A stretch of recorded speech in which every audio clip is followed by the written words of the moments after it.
Hello everybody, my name is Music Man, and we're going to be back with another gameplay review video. In this video, I have some Axe Boy and Ripper gameplay to show you all, and let's get into it. Alright, so for our first match, we have a Ripper match. I believe this is Spawn Group 3. The numbers are starting to come back to me the more I play this game again. And you are going the correct route. Sometimes I do like to go towards a forest area, although this area is kind of the traditional route. And you come across, it looks like entomologist there first. I don't know personally about wasting your foggy blade on those bees right there. I mean, it works. You end up leaving the entomologist for the prospector. Prospector is a very tough chase in hospital. I don't know if I would necessarily go for this. I might start trying to think of... I'm not sure that I would have left the entomologist quite so soon, especially for a hospital prospector, but that could be a personal choice. You ended up getting a nice hit there, so that was good. Magnet right there. Right here, what you need to do is you really just need to wait for your foggy here. Let's see if you have the patience. Little push right there. Ah, excellent foggy there. Let's watch that again. Foggy right through the pallet. Look at that aim. That was just really, really impressive there. So you're gonna go ahead and take the prospector. Let's see if he takes this chair. Nah, you do the right move. You go to the forest chair. Good hunter, good hunter.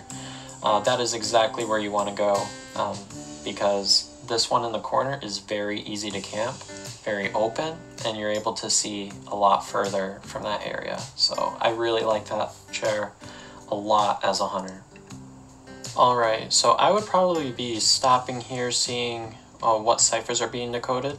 You can see the little girls right here. It's interesting that the little girls' stuns don't affect the invisibility on Ripper. I think that's really nice for the Ripper. Let's see what you do here. You find the toy merchant. Oh, you get the foggy blade there and the terror shock. So now you're at full presence. Wow, let's watch that again. Okay, the toy merchant just kind of stands around for some reason. That's very interesting. And then ends up looking like placing on the wrong side of the pallet, which was unfortunate. But you end up getting this down here. Now what I would do is just quick step into the fog, teleport. Good job, good job. You want to make sure you get this elimination here. And I would just rush this rescue. Good job.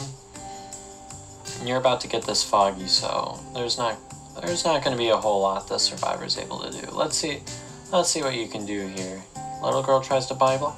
Oh, you got the legendary double attack there. Look. So the regular attack hit the little girl, and the foggy blade hit the prospector. That is the legendary double hit. That does not happen very much in matches. That is impressive, my guy. That's just amazing.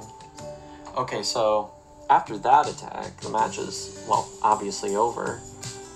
Toy Merchant's gonna pop one, but 2 ciphers remaining. I mean, no chance, bro. No chance. That's pretty much done. That's a done deal right there. Okay, so you get the little girl on the chair, and literally just hard camp this. That's all you need to do. I mean, what, is the Ento gonna rescue? I don't think so. Not against a Ripper, at least. I mean, Ento's just gonna be coming for the chair. I mean, I'm not offended if you go after the last cipher. It's just very unnecessary. Ooh, I don't know how I feel about getting rid of your invisibility there. I don't think that was worth it. Okay, so you go after the toy merchant. I mean, I'm not offended by it. I just would greatly prefer that you camp, because that down pretty much secured you the win. I mean, it's looking like you're going to catch up just fine anyway, so I'm not too worried. Okay, so you get this right here, and you get the attack. Now, that was a smart thing. When you have a foggy blade, you can just storm through pallets, because even if your attack animation is interrupted, foggy blade is not interrupted by anything. So if you press that attack button, that foggy blade's going to fly no matter what. So just a little tidbit to know. You end up taking the little girl to this chair. This is my least favorite chair in the game. Good thing it's... oh wait, it wasn't past half. For some reason I thought that was past half. That's very interesting. I would not have chosen that chair because that one is one of my least favorite to camp. You can't see inside a hospital, so sometimes it's difficult to predict where the rescue is coming from. You end up rushing this entomologist rescue, but now literally just go after little girl. Nice, you get that down on the ento there, so that decoding is never going to happen. And let's see if you get this down right here. Okay, I would have gone around that wall. The reason being that you want to keep your invisibility. You need that invisibility for the down here, because now, see, little girl has free reign to hospital, and now that's going to be painful for you. Oh, but you end up getting the Foggy Blade anyways, despite the stun. And there's another example there of, even if you're interrupted mid-swing, that Foggy Blade is still going to go. We saw that through the replay there. And now little girl is going to be blasted off, and that does secure you the win. Well, basically. It's basically over. All you have to do is teleport on the last cipher, and it'll be done. And let's see what you decide to do from here. You don't even teleport there, you just walk to the cipher. Now I would be careful about that because you know the toy merchant was working on the cipher on the other side, so you have to... I probably would have checked at some point to see that that one wasn't wiggling, but it's really just a matter of personal preference at this point. So from here, all you're really doing is looking for that last down, and you have a survivor right here you can do that easily with. And once you get that down, you can just go ahead and put them on a chair, and that'll be easy GG right there. The ento's right there. Oh, you almost got a hit on those bees there. Again, there's one cipher remaining, so it wouldn't hurt to look behind you, although, I mean, really, it's fine. All you have to do is put the ento on the chair now, and that'll be a GG right there. Looks like Toy Merchant's decoding as well. We just saw that ping there. But it doesn't really matter. That cipher's only at like, what, 52%? And that was at the Ruin cipher. So all you have to do is track down this Toy Merchant or find where the dungeon's at. If you can find the dungeon, then you'll definitely have everything under control. Unless if the Toy Merchant is able to get a heal off, which is very possible. But you have your tinnitus, so you decide to camp. That's all good. Even if the Toy Merchant rescues, there's still a decent chance that you could even stuff that. And you end up finding the Toy Merchant. That pretty much secures everything. Nice Foggy there, by the way. And you go ahead and take this Toy Merchant to the chair. And that was a very nice match. Just a few small things, but overall you're doing a very, very nice job with your Hunter. Very nice job with this recording. And now for our next match, we will be having an Axe Boy. We'll see that there. Yep, we got Axe Boy on Leo's Memory. Leo's Memory is a very tough Hunter map, so it's kind of impressive you chose to choose a match out of this map for review. You end up finding the Perfumer there. Oh, patience, patience. Patience from the Perfumer, oh my goodness. Let's watch that again in slow motion. So you need patience on that fireball there.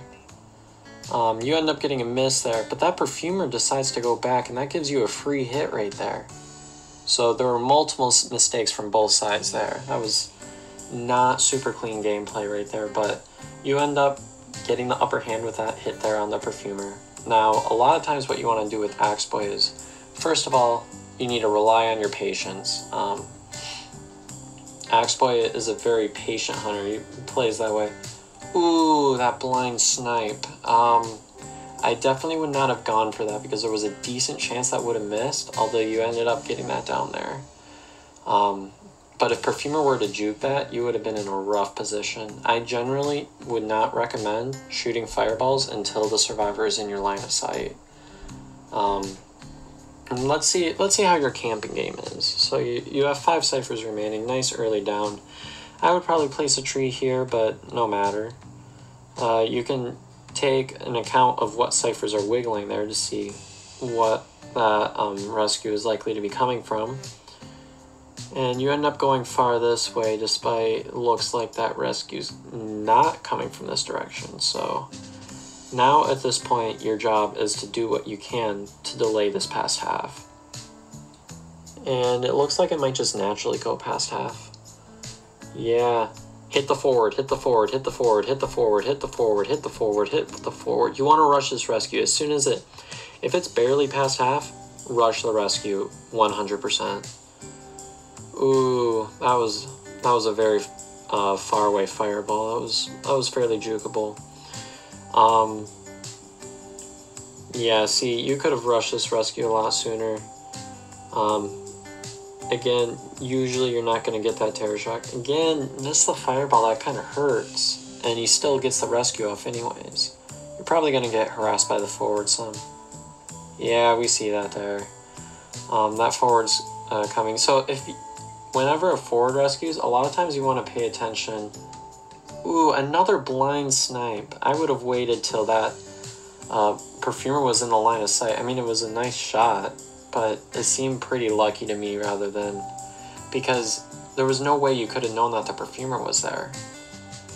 You want to wait to use your fireballs until they're forced. You force the survivor one way or another. And the forward ends up getting a stun there. Not sure what the perfume was about, but... Okay, that was a nice fireball. The forward was right there. You did a very nice job that time. And we'll see what you got here. I can't actually see what trait you got. So you could either have blink or teleport at this point, because we have not seen what you used yet. That was a very nice charge attack there. You end up getting the perfumer down. Now watch out for forward. See if forward's in the area. I doubt he'll continue to rescue that forward. That football's got to be getting close to finishing. Okay, so forward is in the area. He's going pretty far out there. Nice snipe. That was also a very nice snipe. That was a nice snipe. And you could definitely tell that was going to hit because of the way the forward was moving, but also a lot of times with survivors, they'll get distracted by you and won't exactly look for the fireball. So while that could have been juked, it was still a very nice shot. You had you had eye contact with the survivor there, and that you could see it. The survivor was in range that you could see, and you ended up getting the nice snipe there. So you go for this teleport here. I would probably place another tree. Nice job there. Let's see what you do from here. This is kind of a tough area to work with Axe Boy. No owl. That has me kind of curious that he would choose not to owl that, because that was a very owlable attack. Okay, the owl should be coming out here really soon, because you're getting pretty close to the seer here. If you can work your way through these pallets, you might be able to find yourself an easy down here. Can you land this fireball? I believe that was a case of activating the wrong fireball. I'm not sure that was on you. Accidentally starts walking instead of running. That's probably going to cost the seer. Oh, and has troubles getting through that doorway though. That's pretty interesting. You end up taking the seer to the chair. And now all you have to do is, well, actually I would teleport to the cipher. I don't know what your cooldown is. It's got to be pretty close, but I would teleport to the cipher like now, because you don't know what that cipher's at. Or I would rush the rescue, one or the other, but more likely I would try to teleport to the last cipher. That's what I do like most of the time. Now let's see how you get this fireball here. Again, the survivor's kind of behind the tree. You're kind of going for a lot of these shots that you just can't guarantee there. So just, again, be very patient. And why did the patient use that hook there? Ah, so you do the teleport now. But now the cipher's really close. The forward should be... Ooh, nice pallet stun there. That was a nice pallet stun. The forward should not have a whole lot of football left, but I'm not sure how much is remaining at the moment. All I know is that should be almost completely out. Again, patience with those snipes. That's going to be a thrown pallet. Yep. And let's see how you work around this area. Now at this point, they're probably getting close to pushing that final cipher. At least that would be my guess. Let's see what the forward does here. If you would have waited a split second longer there, let's see that again. Just a split second longer there, that would have collided. Again, my number one tip to you is going to be patience. I know I'm saying that a lot this video, but it really is the big thing there, is that patience is key. And there is the pop. Now at this point, especially on Leo's, such a large map, I would just be going for the tie here. I don't think there's any shot there's going to be anything else pulled out of this. And you got that down. I would not be leaving here. That was the last cipher, I believe, was over there, so that gate's going to be open. Being that the gate can be open in, I believe it's sub 20 seconds, you're not going to be able to get there in time. And yeah, the gate's still open, so once you see the gates open, just return back to the forward. So overall, you did some nice things. You did have some good snipes in there. I will give you that. Just my number one tip is going to be, make sure you have patience with your fireballs. And yeah, thank you so much for sending in the gameplay. I really enjoyed watching my viewers' gameplay. I love doing this series just so I can see very different ranges of hunting styles. You all play very differently, and so it's very interesting to try to assume, like, kind of like a teacher role for you all here, that I'm trying to help you all learn how to improve in very different ways. I just very much enjoy doing this series. And that pretty much concludes the video. Well, that's about all for today's video. If you enjoyed this video, please don't forget to leave a like and subscribe to this channel for more content like this. And if you would like your gameplay to be reviewed on this channel, there will be a link that appears right here. You can just go ahead and send a YouTube link here to some gameplay, and I will be willing to review that for you on this channel. And I will see you all next time.